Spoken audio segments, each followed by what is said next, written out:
Good morning, everyone, again, and thank you all for being here. As I said before, during this presentation, I will show unpublished results that derive, for most part, from the collaboration that we had established for long years with Jeff. Before we start, the usual disclaimer, please notice that the following are academic and scientific considerations. They are not medical prescriptions or advices. And also please notice that the results reported in this talk have been observed in different countries in the world, and check with your national health authorities for the current legal situation concerning the approaches described in this talk. None of the information that will be presented here has to be interpreted as a cure for autism or any other disease. Before we start again, I wish to thank Mrs. Terry Ranga for having made all this possible, and I mean the entire organization of the AutismOne conference is plural, and for the kind invitation for the third year in a row. And of course, I wish to thank all the attendees for their participation at this conference, where I shall present novel and unpublished results. And I wish also to declare my conflict of interest so that it is clear. Together with my lifelong scientific collaborator and my lovely wife, Dr. Stefania Pacini, we invented the Bravo probiotic yogurt and all its derivatives, and we hold shares in the Swiss company producing the Bravo yogurt. And I also am the inventor of the Rerum, something that will be described in detail only partially in my talk, and then Dr. Reinwald, Dr. Antonucci, Dr. Siniscalco will report the astonishing results in vitro and in vivo that they have observed. Now, this presentation, as I told you, has a long history that dates back to the AutismOne conference in 2015, when both Jeff Preston and myself were on this same podium. And it is with the extreme sadness that today I have the honor to report the results of this research that we had begun more than 1 year ago. And I shall begin quoting the last public words by Jeff that he pronounced at around minute 50 of his last talk at the AutismOne in 2015 that you can still see on the website and in YouTube. If you go at minute 52, more or less, while he was talking how close are we to a cure for autism, he mentioned a few topics. Restore the gut ecosystem. And in this conference, we have heard and we will be hearing dozens of talks and speeches dealing with this topic. And then he mentioned ultrasounds, that if appropriately directed at the right spot for the right amount of time, is or can be very safe and can be restorative. And I spoke about this at the CME meeting just a few minutes earlier. And then, in bold letters, GCMF. These are his own words. You can check for yourself. GCMF is one of the most powerful tools I have ever used for autism. And then he alluded to something that in those days was still in its infancy. And he says there is something that possesses the power of GCMF without being GCMF. And we will talk about this later. In those days of 2015, we were deciding to merge the protocols that we had independently developed and to perform some advanced research to elucidate the causes of autism and to establish a protocol targeting those causes. As you may remember, in 2015, I described what I call the Swiss protocol, and he described the Essence protocol. So all this is an old story that was already described in 2015. And a few days before that day of June 19 in 2015, Jeff and I submitted a paper to this prestigious journal called Frontiers in Neuroscience, a journal of the Nature Publishing Group, the same journal where, together with my wife and Jeff, we had published a seminal paper 1 year earlier describing the lesions in the brain of autistic children.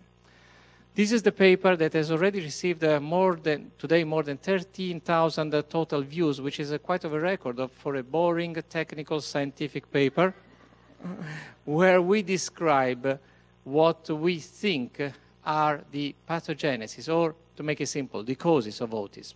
Because we put forward an hypothesis that explains those lesions, those black holes in the brain of autistic children that we and others had observed with different techniques, but most important, how to address them. This hypothesis of ours was based on a revolutionary finding published by Canadian researchers Leveux et al. From the University of Virginia and from Canada. Now, these researchers described for the very first time in the history of medicine the existence of a brain lymphatic system something that had gone unnoticed to anatomists, biologists, and medical doctors for thousands of years. And as they write, the discovery of such a nervous system, lymphatic system, may call for a reassessment of basic assumptions in neuroimmunology and sheds new light on the etiology of neuroinflammatory and neurodegenerative diseases associated with immune system dysfunction. And Jeff and I immediately thought, well, it also sheds a new light on the etiology, that is the cause of autism as well. Now, the lymph coming from the brain drains into the deep cervical nodes, lymph nodes here next to the jugular vein and the carotid artery. And these lymph nodes can be easily studied and also easily targeted with ultrasonography. And we hypothesized that infection or inflammation of these deep cervical nodes may lead to impaired lymph drainage. There is a clog. And consequently, there is an accumulation of lymph in the brain. Accumulation of liquid in a closed cavity, as the skull is, leads to disruption of the connections between the neurons and the glial cells. And actually, this fits with a completely forgotten paper that was published by a guy whose name sounds very Italian, Matarazzo, but actually is from Brazil, who published in 2002 two cases of children who at first developed normally, but before the age of 3, develop autistic symptoms following the reactivation of a chronic otorhinolaryngomatoid infection. Now, the lymph from the nose, the throat, and the mouth drains in the same deep cervical nodes. And he treated these children with an anti-inflammatory drug, adrenocorticotropic hormone, ACTH, and one of the two children was completely cured.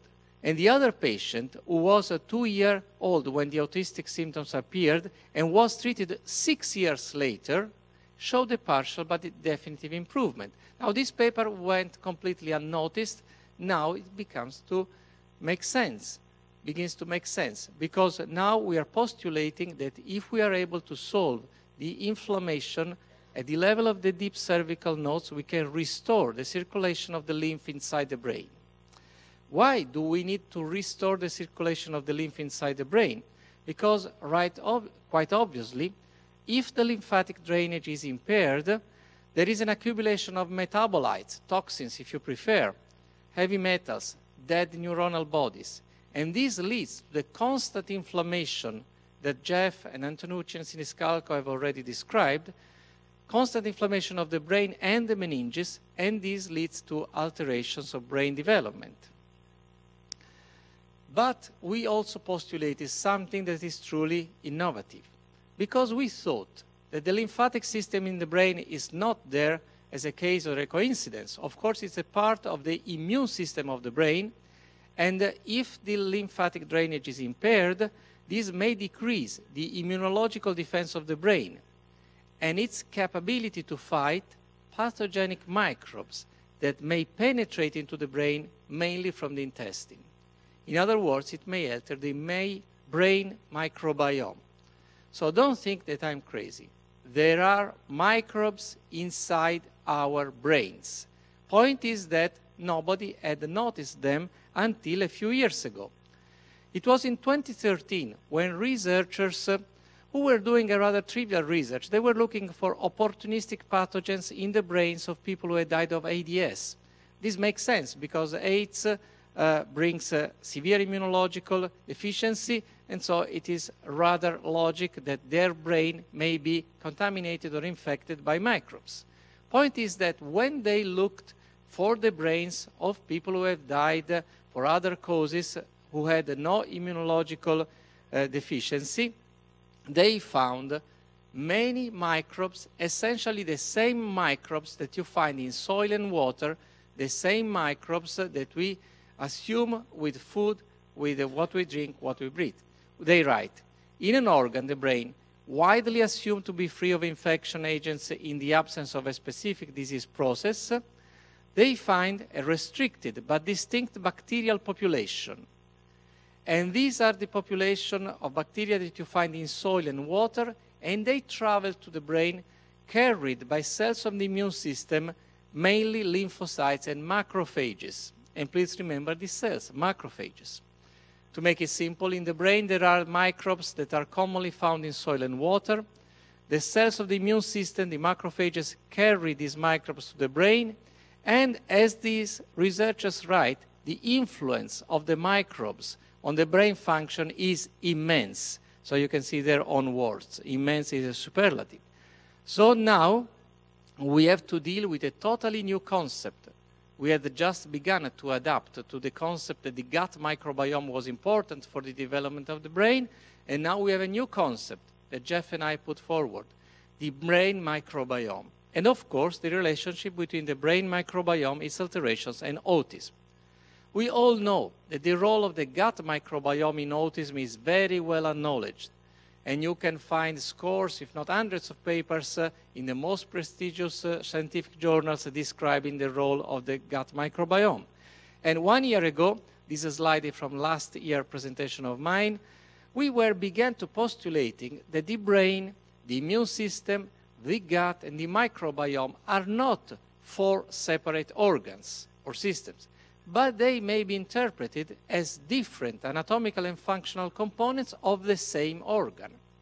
And because of this, we had begun to develop an integrative protocol that targets all these components at the same time. Now, in the past year, we have learned that the interconnection is even stricter than we had imagined. Microbes are cells of the brain, just like neurons and glial cells, and they are as important as neurons and glial cells. They arrive to the brain through the immune system, through macrophages, and we have a slogan. The microbes that you have in the intestine are the microbes that you have in the brain. And hopefully you want to have good microbes in your brain, and therefore you want to have good microbes in your gut. In addition, you want to have a functioning immune system inside your brain, and to have such, you need a functional lymphatic drainage to maintain such a function in the brain and avoid the accumulation of lymph. And based on all this, we were in the process of developing this nutrition-based integrated protocol that is based on the most recent scientific discoveries that are outlined in previous slides, including these recent papers published by our research group. This protocol is based on 3 tenets: ketogenic diet, reconstitution of the brain microbiome, something that 1 year ago simply we did not know existed, and reconstitution of the brain immune system. Let's talk briefly about the ketogenic diet. I know that Dr. Reinwald will give 2 speeches this afternoon and on Sunday morning, focusing in particular on the ketogenic diet. Now, for example, if we move to the field of oncology, of cancer, it is 90 years since Nobel laureate Professor Otto Warburg from Germany demonstrated that cancer cells cannot feed on ketones. Now it is widely accepted in all oncology departments and oncology wards that to treat cancer you need to implement a ketogenic diet. But you may wonder, what has this to do with autism? Well, slowly it appears that ketogenic diet is being recognized as effective in autism as well. In PubMed you find 29 papers if you look for ketogenic diet and autism. This is a very nice one published in 2014 describing the potential therapeutic use of a ketogenic diet in autism.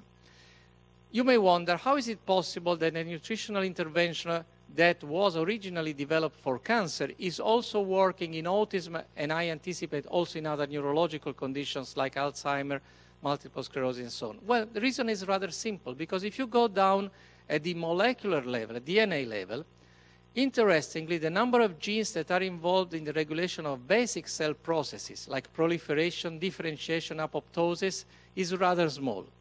And therefore, it is not surprising to find out the same genes are involved in diseases as diverse as cancer and autism.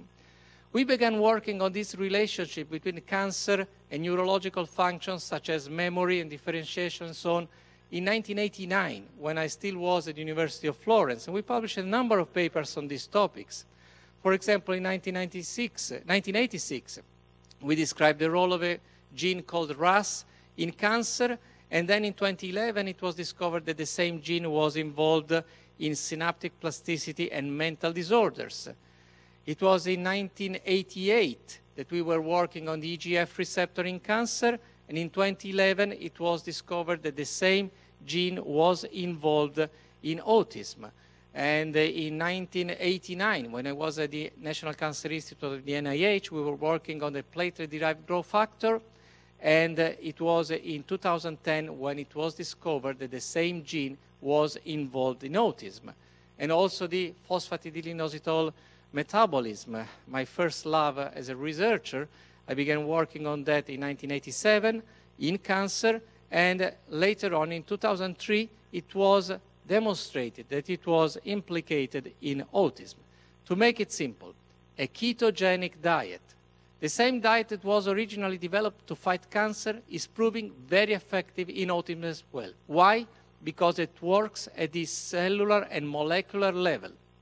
And cancer cells or neurons, they share the same basic mechanism. So it is no wonder that such a nutritional intervention is proving very effective well beyond the borders of oncology. And let's talk a little bit about the reconstitution of the brain microbiome, because until recently, our main target as far as reconstituting the microbiome was concerned was the gut microbiome. And so you see very many probiotics all over here. And we also have developed what we think is an excellent probiotic. Now, we know that there is something more, because we knew that by reconstituting the gut microbiome, we also rebalance the immune system. Now this is common knowledge.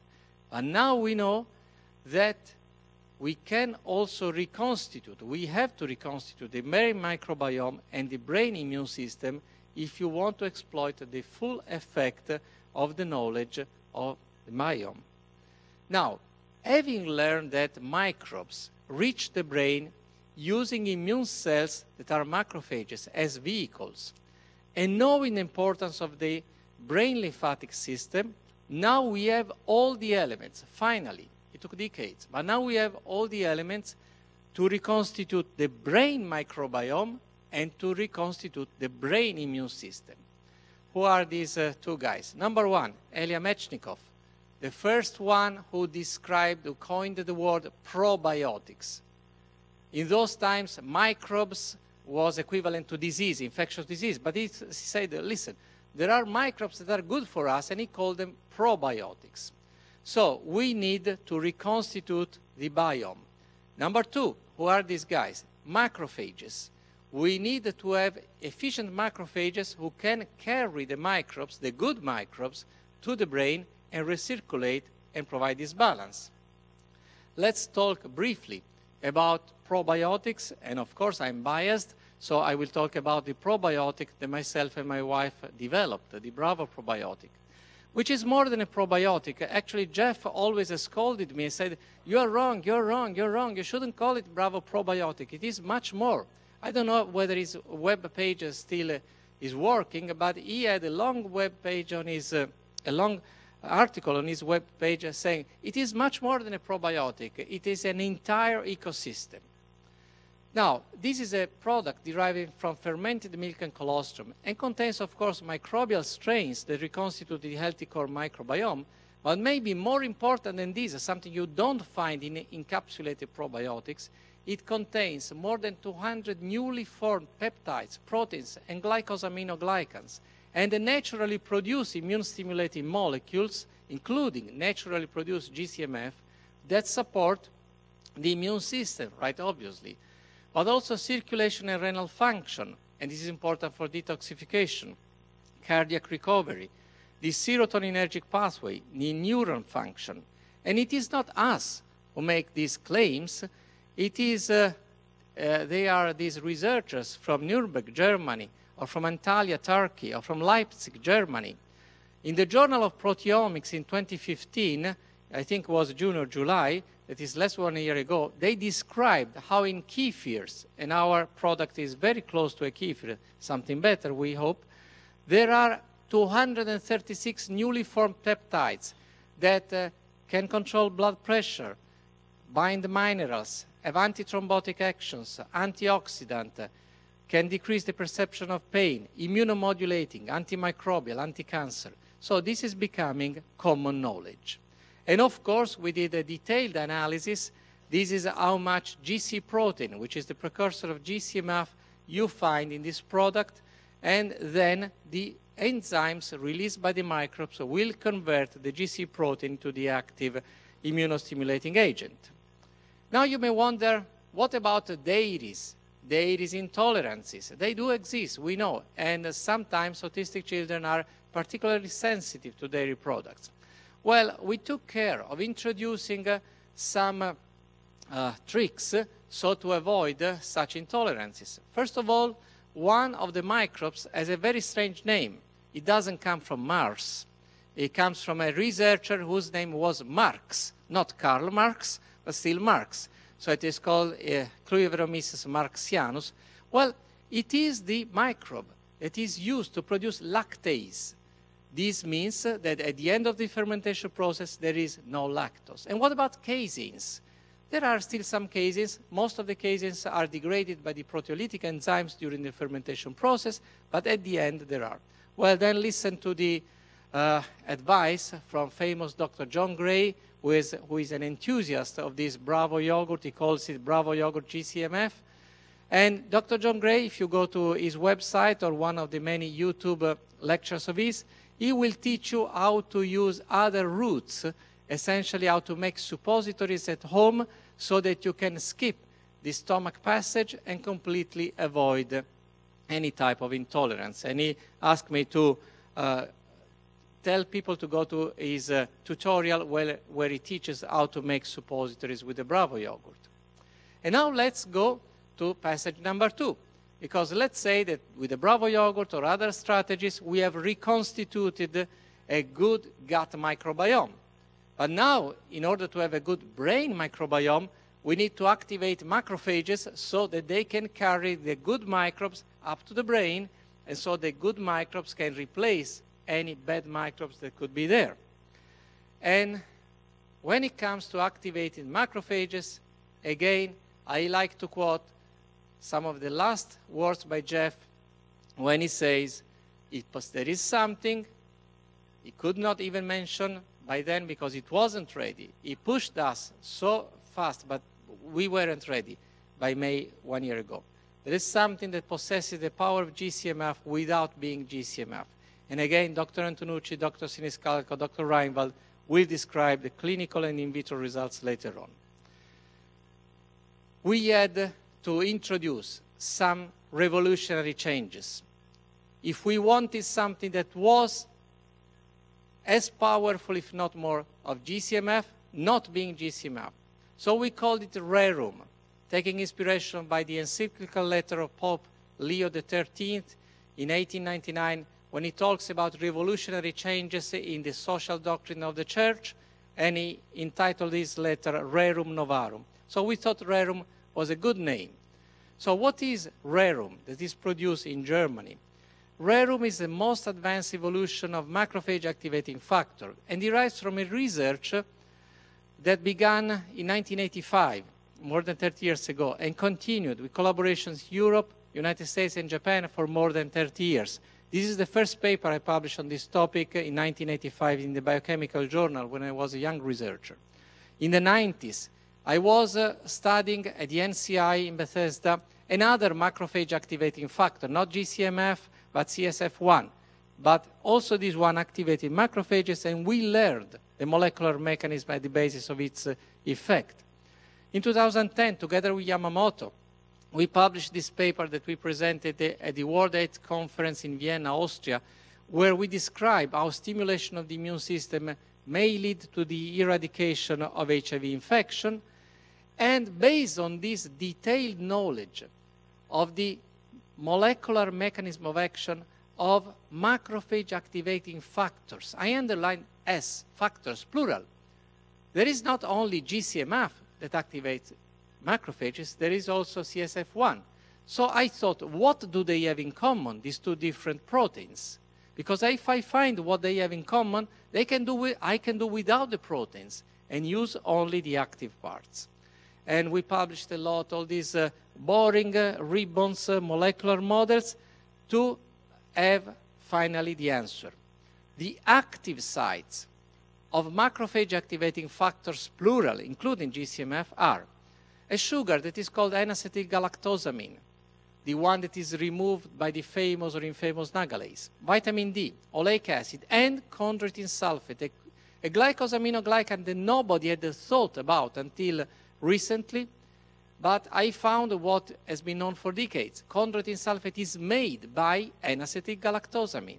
So it is made by the active site of the macrophage activating factor. Now you may say, well, where is the problem?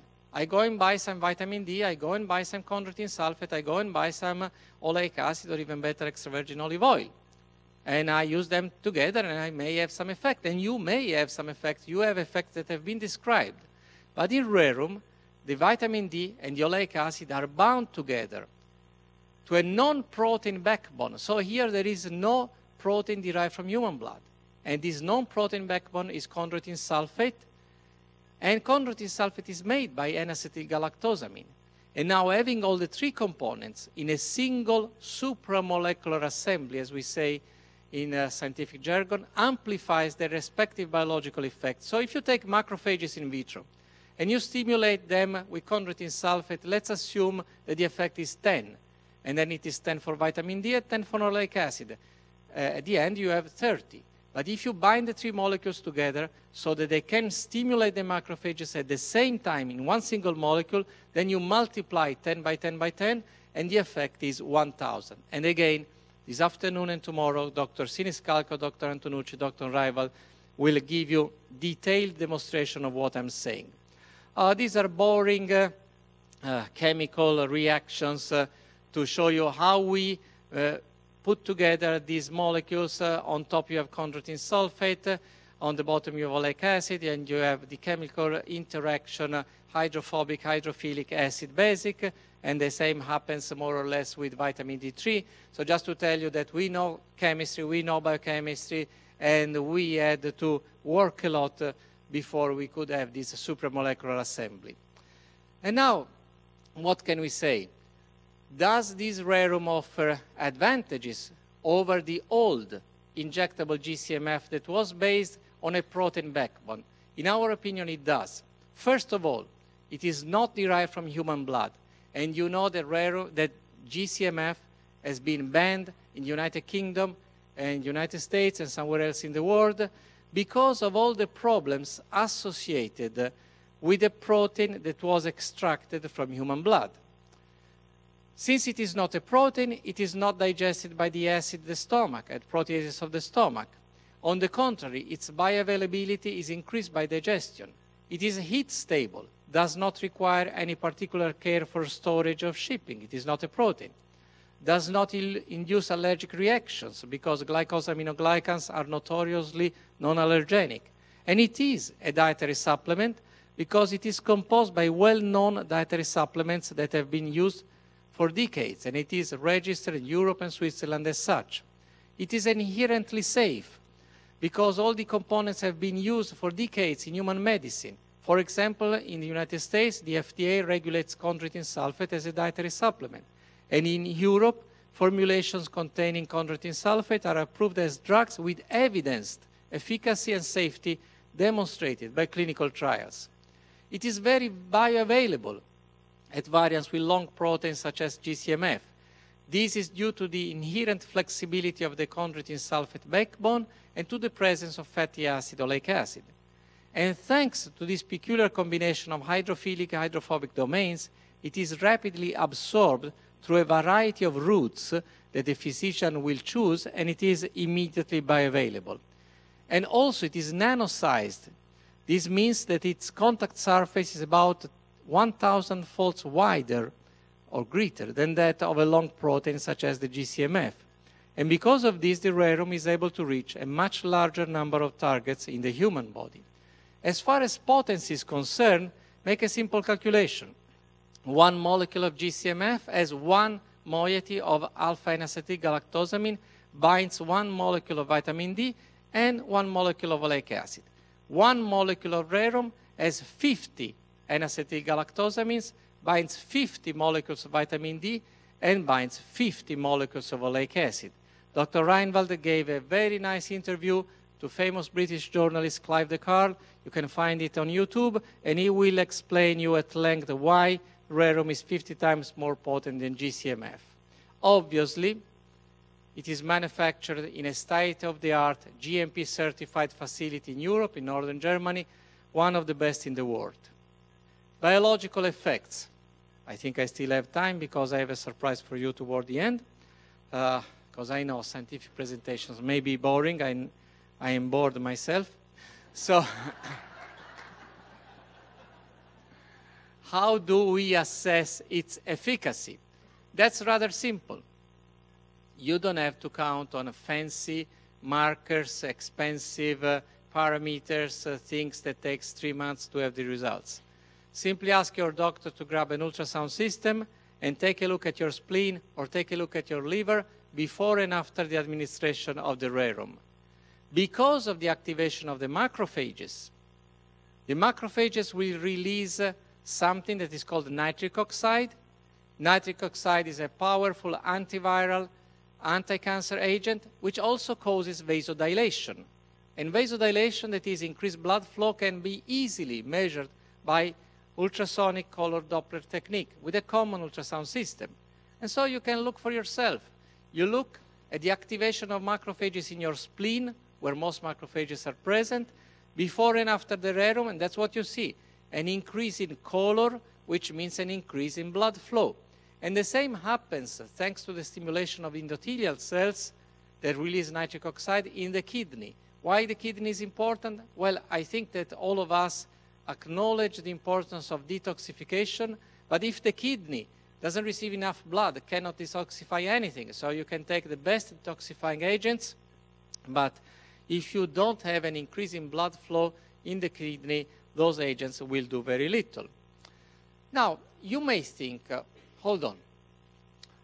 Let's assume that activation of macrophages is important to rebalance the immune system. This makes sense. But what have to do macrophages with the brain? And I think we all acknowledge that the gut is important, but the brain is also important when we talk about neurodegenerative diseases or neurodevelopmental diseases such as autism.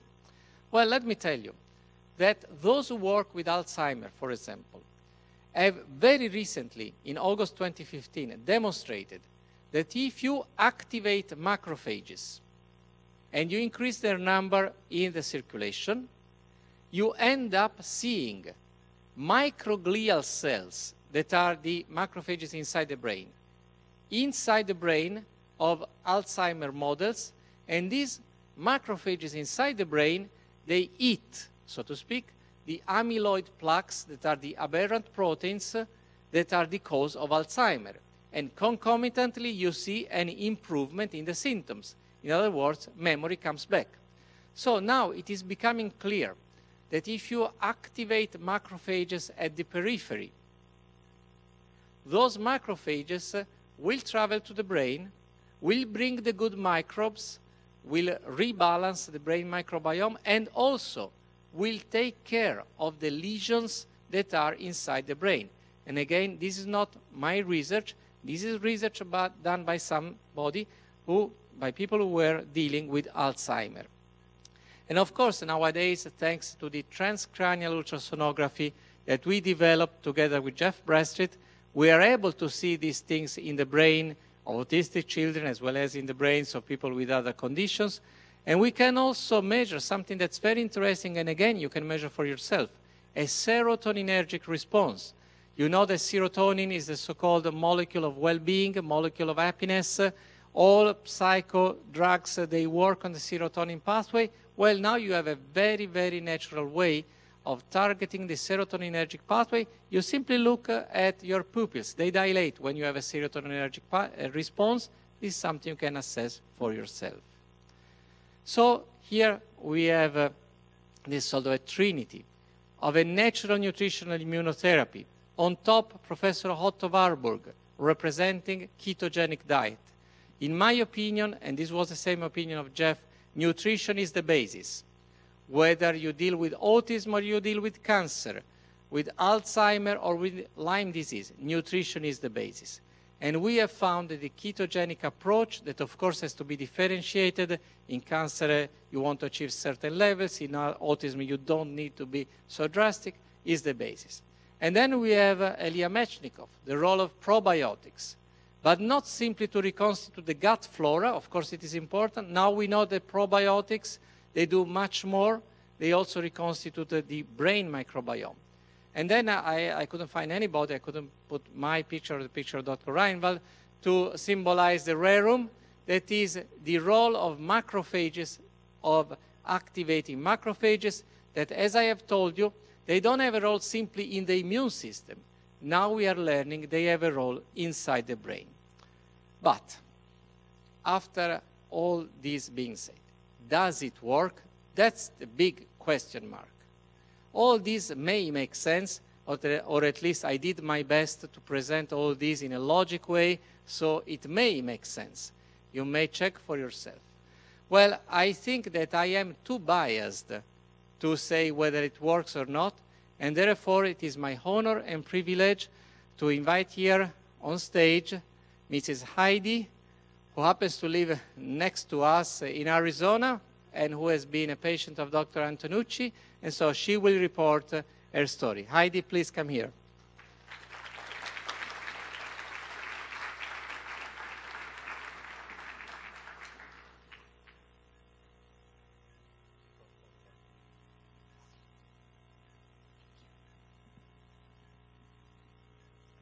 Hello, everyone, and thank you, Dr. Ruggiero. And thank you, everyone. It's an honor to be here in your presence. So a little bit about me. I am a mother of a 12-year-old boy with autism, and I'm also an occupational therapist of 23 years, specializing in adult neurology and pediatrics and autism. Although many have gone before us into recovery, we know there are so many more children who will be or have been left behind. As an occupational therapist, I see a lot of kids with autism, and it is a fine line that I walk being the mother on this journey along with being the child's clinician. So not every parent is willing to see the healing that needs to be done internally before we can get any sensory diet to be successful. It's a much harder road to travel to be open and willing to do the work of detoxifying the body, all the while applying home programs and sensory protocols that will satisfy the child's sensory appetite. Without a doubt, I believe my purpose on this journey is to pave the way for those seeking help who want their children to get better, who want to heal, and for many will lose their diagnosis of autism. So 3 years old, my son Ben was diagnosed with autism, and he was slipping away from us. And we had two choices. We could either take the road filled with hope, or we could take the road of no hope. He was locked inside. He had a loss of language, poor eye contact, eczema, explosive diarrhea, continual motion, isolation, verbal and physical stereotypy, and rigid behaviors. In 2007, we met our hero. I was at my first Defeat Autism Now conference in Anaheim, and I got to meet this guy, Dr. Jeff Bradstreet. He taught us how to heal the gut and how to heal the brain. They work together. Strict diet, antibiotics, probiotics, antifungals, N-acetylcysteine, glutathione IV, HBOT, you name it, we did it. Therapy with ABA, and we continued all these treatments for 3 years, 2007 to 2010. Okay, the next chapter takes us from 2010 to 2014. Again, strict diet, probiotics, standard therapies. And then Dr. Bradstreet recommended we try CBD oil. I tried it for a while. His gut still kept getting worse. So that's when we tried a fecal material transplant. Ben was one of the best responders. He did very well with Dr. Adams at Arizona State University. We were very pleased. But unfortunately, the bad microbes kept coming back, and I didn't know how to feed the good microbes and how to help him heal. Well, science can only go so far, and then comes God. Within the past 3 months, I've had a series of divine appointments. The first one was very powerful. It was on February 21st of this year. I was in an OT conference where my friend Brian there just happened to mention autism and vaccines. I hadn't even met him before that day, and that led to a conversation about Dr. Bradstreet. I didn't know. I wept immediately. I had to excuse myself from the conference, and that led to endless nights of reading and research of what had occurred. Exhausted, I fell to the ground and prayed with my face to the earth that God would send me a doctor who would be willing to show me the way, who would pick up the torch so brightly lit by Dr. Bradstreet, not just for me, not just for my son, but for many others who would follow. In a very short time, he answered my prayer in the highest form.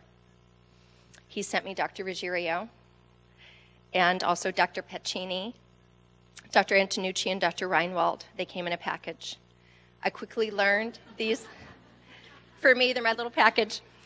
I learned quickly that these doctors were at the top of their field, and I was encouraged to know how closely they worked with Dr. Bradstreet and for autism.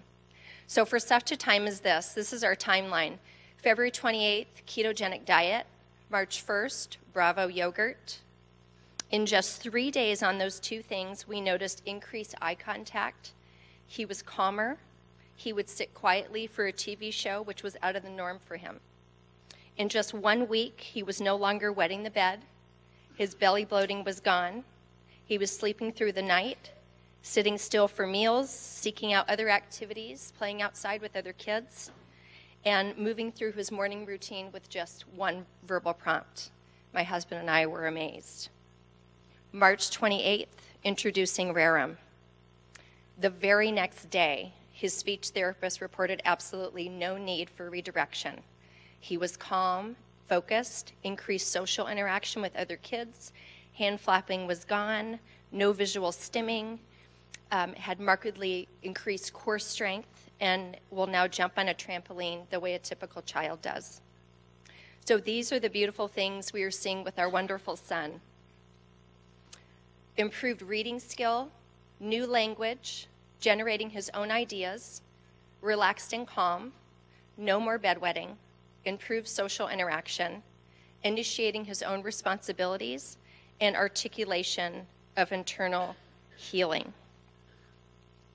So my mantra for the past 9 years has been faith, hope, recovery. I'm adding in the knowledge piece, so it's now faith, hope, knowledge, recovery. Recovery is what we're seeing happening before our eyes every day. Each and every day, Ben does something a little bit different, a little bit more typical. Just yesterday, I received a text from my therapy worker that says, Ben's friend asked, "Where is Heidi?" Ben chimed in, "Yeah, where is Heidi?" The therapist asked Ben, "Who is Heidi?" And Ben replies, "She is my angel. She is my mom." And then the text read on to say, this was the cutest thing I've ever heard him say, and it made me tear up. He is so happy and full of life. So I'm here to tell you today, your child is your science. Study him or her. Work on getting really good at observation. Get used to taking data. Keep a journal. There is no time to waste, so make most of every moment. I also have to remind myself daily that Ben has been assigned to me.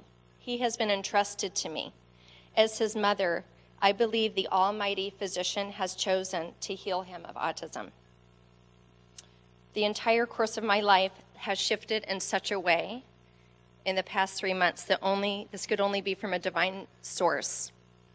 This world is corrupt, and the powers that be want to stop us from shouting from the rooftops what we know to be true. And that is, we have what I like to call the recovery protocol. Number 1, ketogenic diet. 2, Bravo probiotic yogurt. And number 3, Rerum. RARM is the evolution of GC-MAF and is exactly what our dear friend and colleague, Dr. Bradstreet, asked for. He would have wanted us to use it. He would have wanted whoever is hearing this now to use it. I believe angels exist in the form of people, and he was one of them. He was one of them for you and for me and for all children with autism. He was one of the greatest physicians and teachers of our time, and I am grateful to have known and learned from him. Each one of us stands on the shoulders of our teachers. They lift us up so we can see beyond the ordinary. They raise us up so we have the strength and courage to do what we never thought possible. In conclusion, I must say that Ben has been and is my greatest teacher on the journey. He has taught me more than I have ever learned in college or from any professor. He has made me a better person in every aspect of my life, and for that I am grateful. So the last line on this slide reads, he is able to articulate internal healing, which to me and my husband is an absolute miracle. When I ask Ben, what is happening to the autism? On his own, he replies, it is leaving my body. Or he will say, in a full sentence, the autism is going away. So for such a time as this, the time is now. It is here. So 2 roads diverged in a wood, and we took the one less traveled by, and that has made all the difference. Thank you.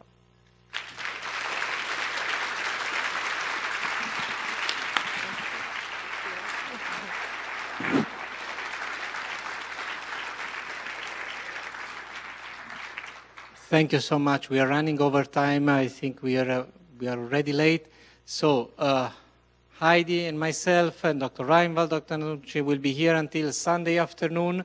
So it's my pleasure to invite my good friend Judy to the podium, and we will be open to questions. I think we will be available for the next 3 days, day and night. Thank you again. Thank you.